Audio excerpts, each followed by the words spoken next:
warahmatullahi wabarakatuh. Waalaikumsalam warahmatullahi wabarakatuh. Selamat siang anak-anak. Siang, Bu. Bagaimana kabarnya hari ini? Alhamdulillah, luar biasa. Allahu Akbar. Hari ini siapa yang tidak berangkat? Lagi panas terakhir. Sudah. Kita doakan semoga cepat sembuh ya. Amin. Ya, sebelum mulai pembelajaran, alhamdulillah kita awali dengan membaca basmalah bersama-sama terlebih dahulu. Bismillahirrahmanirrahim. Hari ini kita akan bahas apa? Ada yang udah tahu? Sumber hukum Islam. Nah, sebelumnya itu mau tanya, sumber hukum Islam yang kalian ketahui itu apa aja? Al-Quran, hadis, Tolong memateri ya.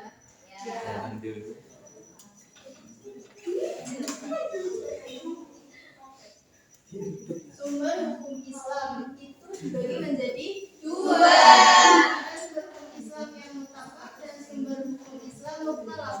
Nah, sumber hukum Islam mutlak itu sumber hukum Islam yang disepakati. Maksudnya, kenapa disebut disepakati? Karena semua ulama itu sepakat untuk menjadikannya sebagai sumber hukum Islam. Kemudian sumber hukum mutlak tidak disepakati. Kenapa disebut tidak disepakati? Karena tidak semua ulama itu menjadikannya sebagai sumber hukum Islam. Nah, sumber hukum Islam mutlak itu ada 4 yang kalian sebutkan tadi ya, ada Al-Quran, hadis, ijma, dan qiyas. Kemudian sumber hukum mutlak ada 8. Ada istisab, masalah bersalah, al-qur, satu dari syarul maqalana, manhaj jabi, dan dalalatul ikhtiar. Nah, hari ini kita akan membahas yang sumber hukum mutlak saja.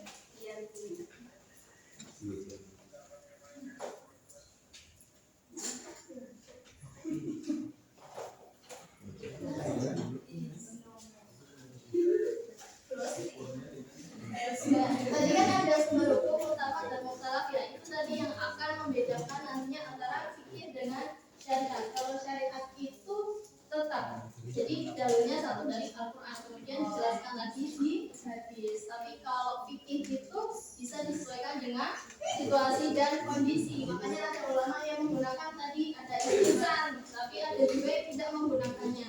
Ada juga yang menggunakan satu dari tetapi juga ada yang tidak menggunakannya. Yang pertama kita akan bahas Al-Quran. Al-Quran merupakan sumber hukum pokok yang paling tinggi. Sebahasa berasal dari bahasa Arab, qara'a yaqra'u Qur'anan, yang artinya baca atau yang dibaca. Secara istilah, Al-Quran adalah firman-firman Allah yang diturunkan kepada Nabi Muhammad dalam bahasa Arab, diriwayatkan secara mutawatir dan dinilai ibadah bagi yang membacanya. Selanjutnya ada pokok isi kandungan dalam Al-Quran. Yang pertama ada akidah, membahas tentang keyakinan, ketauhidan. Kemudian yang kedua ada ibadah, membahas tentang bagaimana cara kita menghamba kepada Allah, bagaimana cara kita mengabdi kepada Allah. Karena pada prinsipnya manusia ketika diciptakan di dunia ini tugasnya adalah untuk beribadah kepada Allah. Kemudian yang ketiga ada janji dan ancaman. Di dalam Al-Quran pun ada banyak janji-janji Allah bagi orang-orang yang berbuat baik. Kemudian ada juga ancaman bagi orang-orang yang melanggar perintah Allah SWT. Kemudian yang keempat ada kisah-kisah sejarah umat-umat terdahulu. Yang kelima ada muamalah.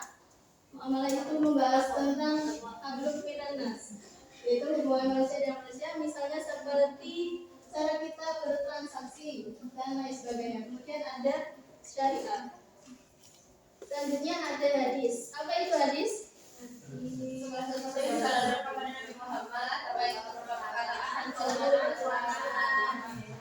Nah, fungsi hadis terhadap Al-Quran itu ada 3. Ada bayanut taklid, bayanut tafsir, dan bayanut tajwid. Coba Mas Ridho, bayanut taklid itu apa?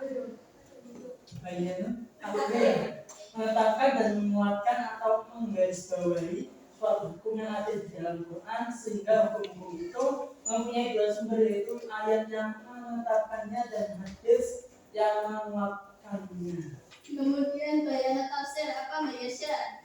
Menjelaskan atau memberi keterangan menafsirkan dan merinci redaksi Al-Quran yang bersifat global atau umum. Kemudian bayan tasri apa Mayuda?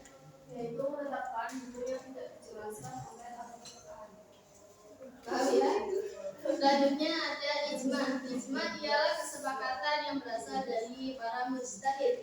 Macam-macam ijma. Ada ijma syar'i, adalah kebulatan yang dinyatakan oleh mujtahidin atau para mujtahid. Kemudian ada ijma sukuti, yaitu kebulatan yang dianggap seorang mujtahid mengeluarkan pendapatnya dan diketahui oleh mujtahidin lainnya, tetapi mereka tidak menyatakan persetujuan atau bantahannya.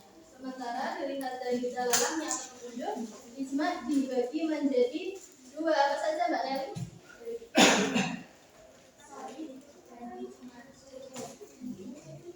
Ijma qat'i dan ijma zani. Coba ya, ijma qat'i itu apa? Yaitu apa sih? Qat'i.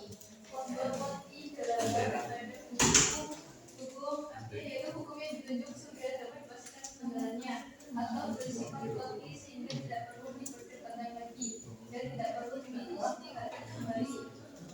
Kemudian ijma dzani apa Mbak Nurul? Ijma dzani.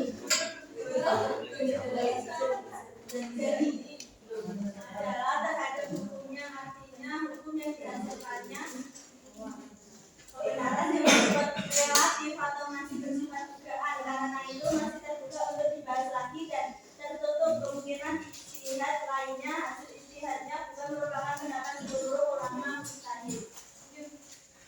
Selanjutnya ada qiyas. Qiyas ialah menghubungkan atau memperlakukan ketentuan hukum sesuatu persoalan yang tidak ada ketetapannya di dalam nas kepada persoalan baru karena keduanya mempunyai persamaan ilat atau penyebab. Nah, rukun dari qiyas itu ada 4. Yang pertama ada al-qas, yang kedua al-farqu, yang ketiga al-hukmu, yang keempat al-ilat. Yang pertama ada al-qas. Adanya pokok disebut dengan al-qas, itu persoalan yang telah disebutkan hukumnya di dalam nas. Yang kedua ada al-farqu, yaitu suatu persoalan yang tidak ada dalam nas, yang menjelaskan hukumnya dan ia disamakan hukumnya dengan pokok melalui qiyas. Kemudian yang ketiga ada al-hukmu, yaitu suatu hukum yang ada pada pokok dan ia akan diberlakukan pada sama cabang. Kemudian yang keempat adanya kesamaan atau penyebab, yaitu sifat atau keadaan yang dijumpai pada cabang dan juga ada pada pokok. Sampai di sini bisa dipahami? Ada yang mau bertanya Pak?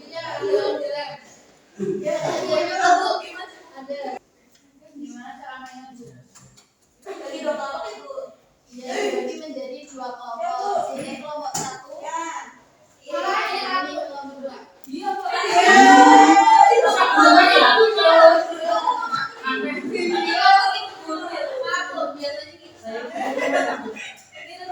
Nanti cepet-cepetan ya. Ya. Sudah siap? Sebenarnya coba menilai jadi semangat. 1, 2, 3. Apa? Nomor 7. Sumber hukum Islam yang paling Al-Quran. Salah. 1, 2, 3.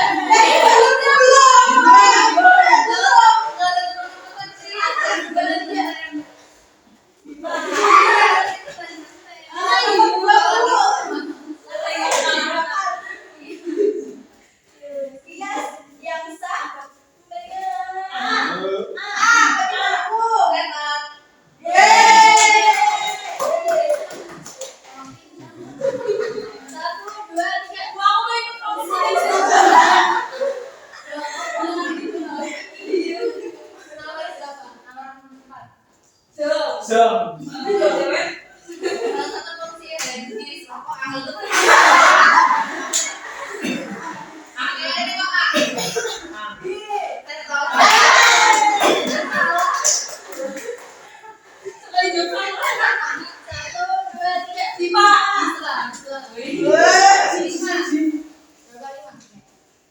Serem. Salah satu umum sih ya. Sumpah.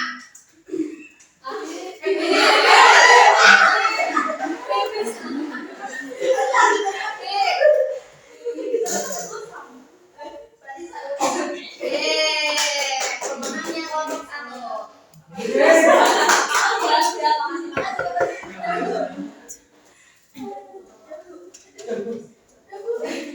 Tadi kelompok 1 dapat berapa skor? 2. Kelompok 2 dapat 3. Jadi pemenangnya dari kelompok